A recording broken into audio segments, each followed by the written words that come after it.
Hello students, welcome to BSc best online class. तो इस video में आप पढ़ाऊंगी acidity and salt formation in carboxylic acid. इसे हिंदी में कहते हैं कार्बोक्सिलिक अम्ल में अम्लता व लवण निर्माण। तो ये है आपका बीएससी 6 सेमेस्टर की केमिस्ट्री के पेपर फर्स्ट यूनिट 4 का लेक्चर 4। तो इससे पहले वाली वीडियोस आप हमारे चैनल पर देख सकते हैं, प्लेलिस्ट बनी हुई है, तो उस प्लेलिस्ट का लिंक आपको डिस्क्रिप्शन में मिल जाएगा, वहां से जाकर आप देख सकते हो। और ये जो मैं पढ़ा रही हूँ इस वीडियो में, इसका पीडीएफ भी आपको डिस्क्रिप्शन में मिल जाएगा, तो वहां से जाके आप डाउनलोड कर सकते हो। तो देख लेते हैं कि इसमें कार्बोक्सिलिक अम्ल में जो अम्लता है वो क्या है। तो हम देख लेते हैं कार्बोक्सिलिक अम्ल।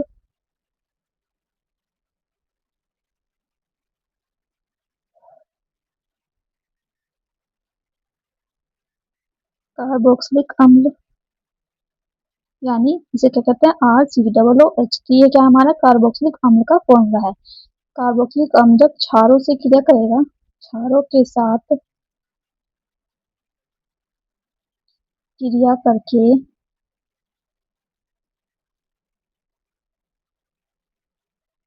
जल और जल व कार्बोक्सिलेट जल व कार्बोक्सिलेट लवण बनाएगा, यानी क्या बनाएगा, सोल्ट।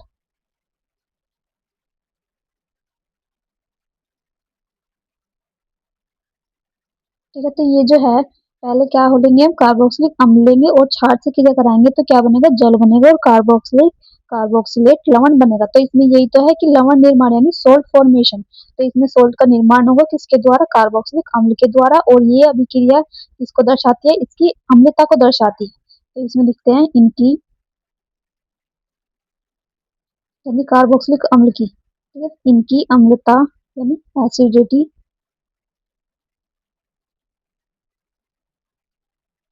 सी double bond single bond COOH समूह में ऑक्सीजन ऑक्सीजन से सीधे जुड़े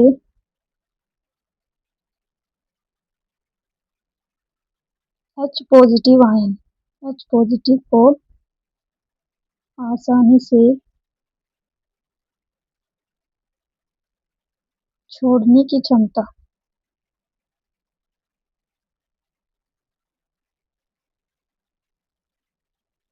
छोड़ने की क्षमता के कारण होती है।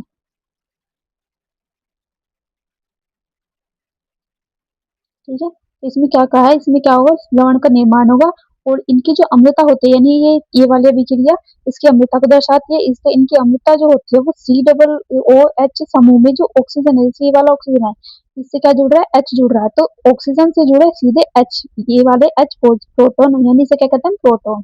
प्रोटोन को आसानी से छोड़ने की क्षमता के कारण होती है। तो इसमें अम्लता जो है वो H पॉजिटिव के बाहर निकल जाने के कारण। तो मैं आपको रिएक्शन बताऊंगी, इसमें बताऊंगी H पॉजिटिव आयन यहाँ से बाहर निकल जाता है, तो इसी को ही क्या कहते हैं, अम्लता। तो यही अभिक्रिया इसकी अम्लता को दर्शाती है।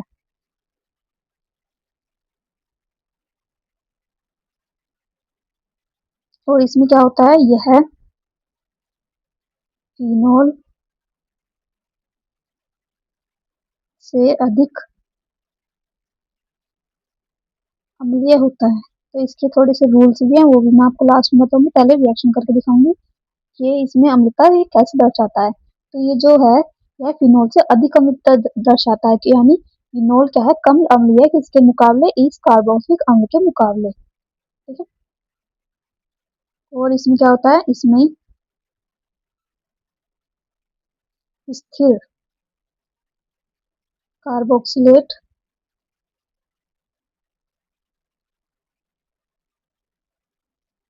स्थिर कार्बोक्सिलेट आयन बनता है, यानी RCOO नेगेटिव बनता है। तो इसमें जो कार्बोक्सिलेट आयन बन रहा था, यहाँ पे भी हमने लिखा है कार्बोक्सिलेट आयन यानी सोल्ट, वो कैसा होगा, स्थिर होगा। ठीक है, अब इसके रिएक्शन देख लेते हैं। तो रिएक्शन में हम लेंगे यहाँ पे RCOOH।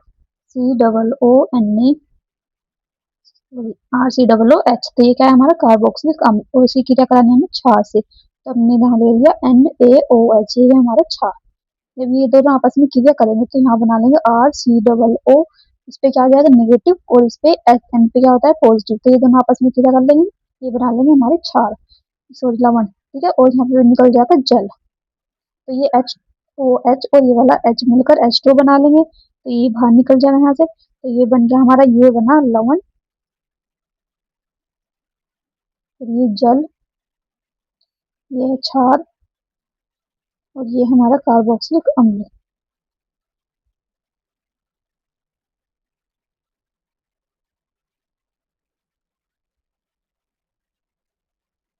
ठीक है, तो ये थी इसमें रिएक्शन, इसके एग्जांपल देख लेते हैं कुछ। तो यहाँ लिखा हमने एग्जांपल, एग्जांपल फर्स्ट, तो हम यहाँ लेंगे, इसमें R की जगह रखेंगे CH3 COOH, तो ये है हमारा एसिटिक अम्ल।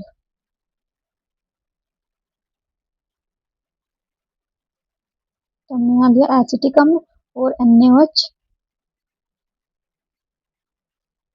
ये दोनों आपस में क्रिया करके बना लेंगे CH3 COO और H2O बाहर, तो ये क्या बना हमारा सोडियम एसीटेट, ठीक है। इसमें क्या बनेगा, सोडियम एसीटेट बनेगा, तो ये एसिटिक अम्ल सोडियम हाइड्रोक्साइड से, यानी इसका नाम क्या है सोडियम हाइड्रोक्साइड, यानी इसे कहते हैं हम क्षार, तो ये आपस में क्रिया करके सोडियम एसीटेट बनाते हैं और जल का अणु बाहर निकल जाता है। एक और एग्जांपल देख लेते हैं, सेकंड एग्जांपल लेंगे हम CH3COOH एसिटिक अम्ल और सोडियम बाइकार्बोनेट, यानी NaHCO3, ये है हमारा सोडियम बाइकार्बोनेट, तो इसमें बन जाएगा CH3 COONA, और यहाँ से H2O और CO2 बाहर, इसमें क्या निकला H2O निकला और CO2 निकला, तो इसका नाम क्या बनेगा, ये भी वही है सोडियम एसीटेट।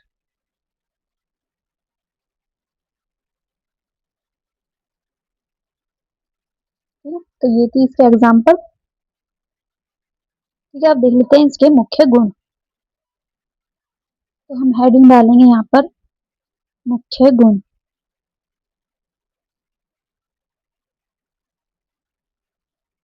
इसमें फर्स्ट पॉइंट, तो इसमें लिखेंगे ये लवण आमतौर पर पानी में घुलनशील होते हैं,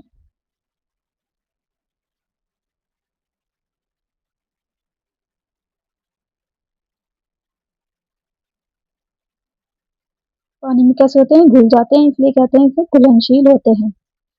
नेक्स्ट पॉइंट नंबर 2, दूसरे में देखेंगे कार्बोक्सिलिक अम्ल, कार्बोक्सिलिक समूह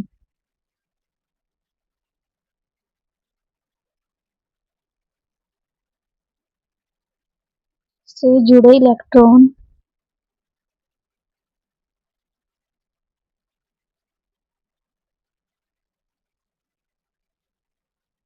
इलेक्ट्रॉन आकर्षण समूह,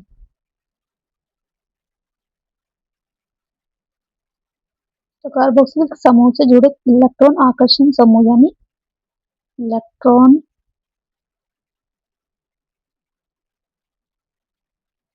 विथड्रॉइंग ग्रुप, इलेक्ट्रॉन आकर्षण समूह को इंग्लिश में क्या कहते हैं, इलेक्ट्रॉन विथड्रॉइंग ग्रुप, अम्लता को बढ़ाते हैं।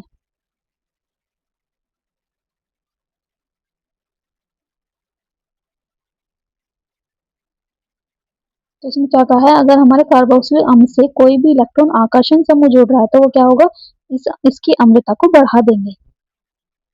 जैसे एग्जांपल मैं आपको बता दूं, जैसे ClR C double bond O और OH, तो ये क्या है, इसमें Cl जुड़ गया, यानी ये क्या है हमारा एक -I इफेक्ट वाला एटम है, यानी इसका मतलब क्या है, ये एक इलेक्ट्रॉन आकर्षण समूह है, ये वाला इलेक्ट्रॉन आकर्षी परमाणु है, इसलिए क्या है, इसकी जो अम्लता होती है वो बढ़ जाएगी,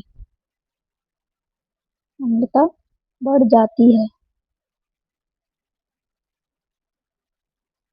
तो कोई भी इलेक्ट्रॉन आकर्षण समूह जुड़ रहा है तो उसकी अम्लता बढ़ जाएगी किसी कार्बोक्सिलिक अम्ल की। अब देखते हैं हमारा थर्ड पॉइंट, थर्ड पॉइंट पे हम लिखेंगे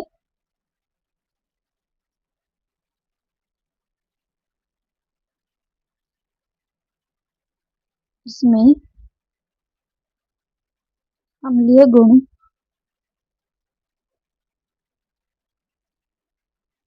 सिंगल बॉन्ड COOH समूह में उपस्थित H परमाणु के कारण होती है।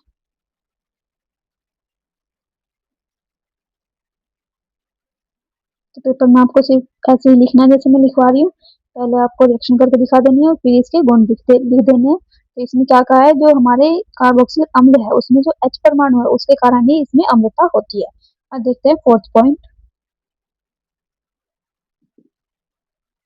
इनका। जलीय विलयन में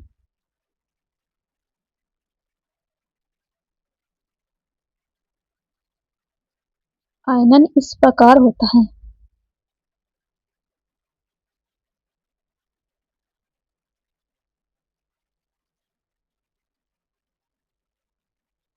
तो इनका जलीय विलयन में आयनन किस प्रकार होता है हम देख लेते हैं। हम यहाँ लेंगे RCOOH और इसका आयनाइजेशन करेंगे यानी आयनीकरण।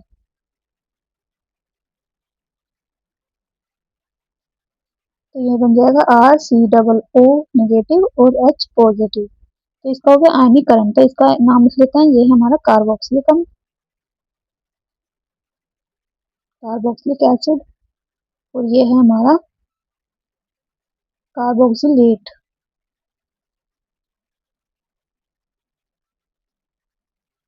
एनायन, क्योंकि इस पे क्या है निगेटिव चार्ज। और ये है हमारा प्रोटॉन। ठीक है। अब नेक्स्ट पॉइंट, पॉइंट नंबर 5। इसमें क्या होगा, हम लेंगे हाइड्रोजन। हाइड्रोजन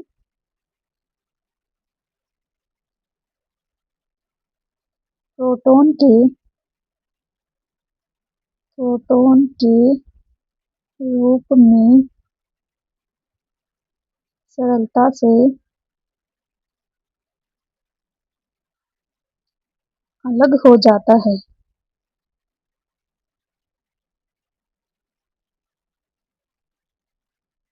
जिसके कारण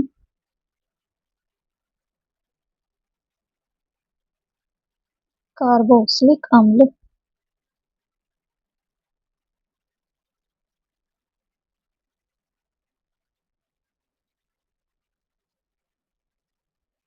एक प्रबल अम्ल प्रबल अम्ल के समान व्यवहार प्रदर्शित करते हैं।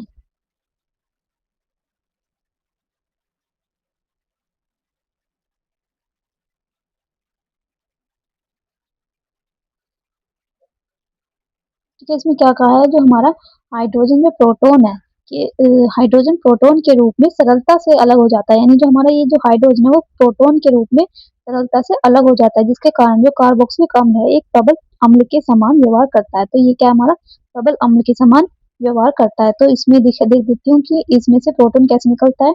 हम लिखेंगे यहाँ पर RCO और नीचे भी डबल बॉन्ड O। तो इस पे क्या है नेगेटिव चार्ज। तो ये क्या है हमारा एक कार्बोक्सिलिक अम्ल का फॉर्मूला है। इसमें से H पॉजिटिव वहां निकल चुका है। तो इसमें ये कैसे हुआ, तो हम देख लेते हैं। जो हमारा ये जो ऑक्सीजन है वो इसमें रेजोनेंस दिखाता है यानी अनुनाद दिखाता है। तो अनुनाद के कारण ही ये ऐसे होता रहता है, यानी निगेटिव नीचे आ जाता है, ऑक्सीजन ऊपर, ये डबल बॉन्ड ऊपर चला जाता है। इसके कारण जो हमारा प्रोटॉन है वो आसानी से यहाँ से निकल जाता है और क्या बना लेता है, हमारा प्रोटॉन बना लेता है। जो हमारा हाइड्रोजन है वो निकलकर प्रोटॉन बना लेता है। तो इसी कारण इसमें क्या होता है, ये बहुत ज्यादा अम्लीय गुण दर्शाता है। कौन, हमारा ये कार्बोक्सिलिक अम्ल। तो ये क्या है, एक अनुनाद है। तो ये हम कह सकते हैं अनुनादी संरचना।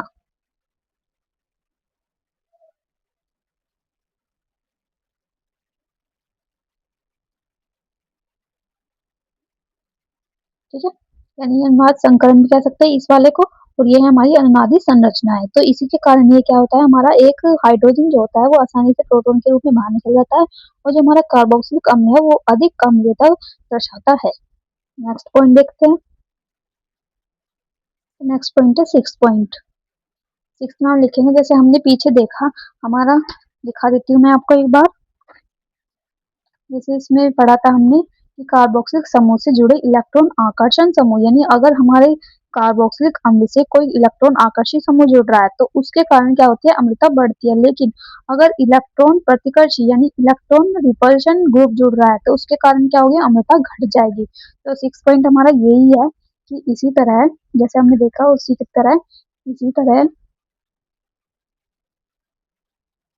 अगर COOH से यानी कार्बोक्सिलिक समूह से यदि यदि कोई इलेक्ट्रॉन प्रतिकर्षी समूह जुड़ रहा है,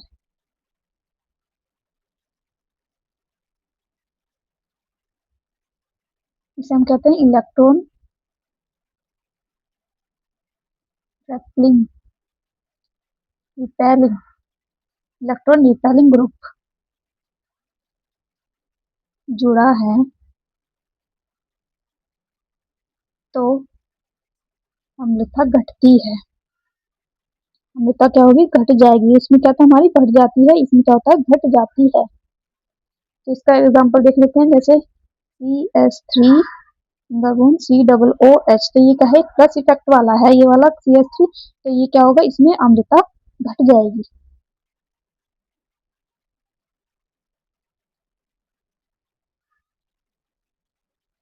ठीक है, तो ये हो गया हमारा 6 पॉइंट। अब देखते हैं हमारा एक एक थोड़ी सी और टॉपिक है इसमें, एसिडिक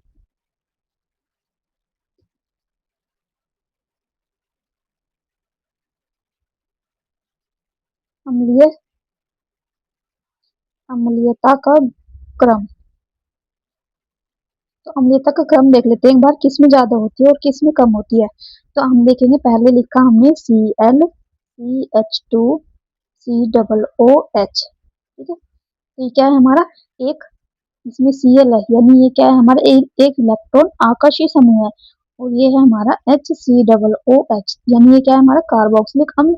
और इससे जुड़ एक ये है हमारा CH3 COOH, तो ये क्या है हमारा एक इलेक्ट्रॉन प्रतिकर्षी समूह। तो इलेक्ट्रॉन जो आकर्षी समूह होता है उसमें क्या होती है, अम्लता सबसे अधिक होती है, फिर किसकी होती है, कार्बोक्सिलिक अम्ल की। और जो इलेक्ट्रॉन प्रतिकर्षी समूह होता है उसकी होती है सबसे कम अम्लता। इसलिए हमने ये वाला निशान लगाया, यानी सबसे ज्यादा इसकी है, फिर इसकी है, फिर इसकी है। तो ये क्या हो रहा है, इधर को अम्लता बढ़ रही है, अम्लता का बढ़ता क्रम। ठीक है, अम्लता का बढ़ता क्रम किस साइड है, इस साइड की ओर, यानी इसकी सबसे कम है अम्लता, फिर इसकी है, फिर सबसे ज्यादा इसकी है। तो इसका नाम क्या है, मोनो क्लोरो एसिटिक एसिड, और इसका नाम है फार्मिक एसिड, यानी ये हमारा कार्बोक्सिलिक अम्ल का फॉर्मूला है और ये हमारा एसिटिक एसिड, एसिटिक अम्ल। ठीक है, तो ये हो गया हमारी अम्लता का इसका बढ़ता क्रम। एक और देख लेते हैं,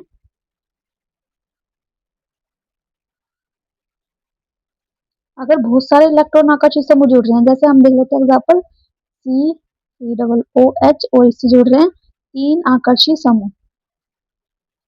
और यहाँ देख लेते हैं इस पे जुड़ रहे हैं हमारे 2 आकर्षी समूह।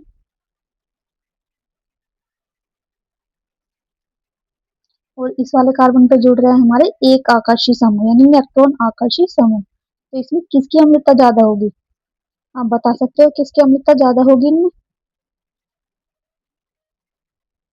तो सबसे ज्यादा अम्लता होगी इस वाले की, क्योंकि इसमें 3 आकर्षी समूह जुड़ रहा है, और फिर होगी इस वाले की, और फिर सबसे कम एक वाले की। तो ये है इसका बढ़ता क्रम, अम्लता का बढ़ता क्रम, यानी इस साइड की ओर बढ़ रहा है, एरो इस साइड है तो इस साइड अम्लता बढ़ रही है, अम्लता का बढ़ता क्रम। ठीक है, तो इनके नाम देख लेते हैं, नाम क्या क्या है इनके, ट्राइक्लोरो, यानी 3 क्लोरीन है तो ट्राइक्लोरो एसिटिक अम्ल।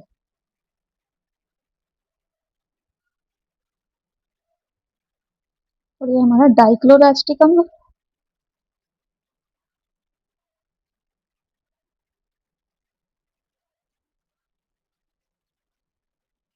और ये है हमारा मोनोक्लोरोएसिटिक अम्ल।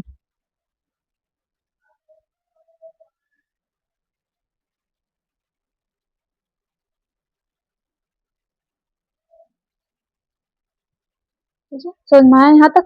तो इसमें क्या कहा गया था, जिसमें सबसे ज्यादा इलेक्ट्रॉन आकर्षित समय जुड़ रहा है वो क्या होगा, हमारा सबसे ज्यादा अम्लीय होगा। जो और जो हमारे इलेक्ट्रॉन प्रतिकर्षित समूह होते हैं उसकी अम्लता घटती है। ठीक है, तो ये हो गया आज का टॉपिक। अगर वीडियो अच्छी लगी तो वीडियो को लाइक करें। इसका पीडीएफ आपको डिस्क्रिप्शन में मिल जाएगा। Thank you so much for watching my video.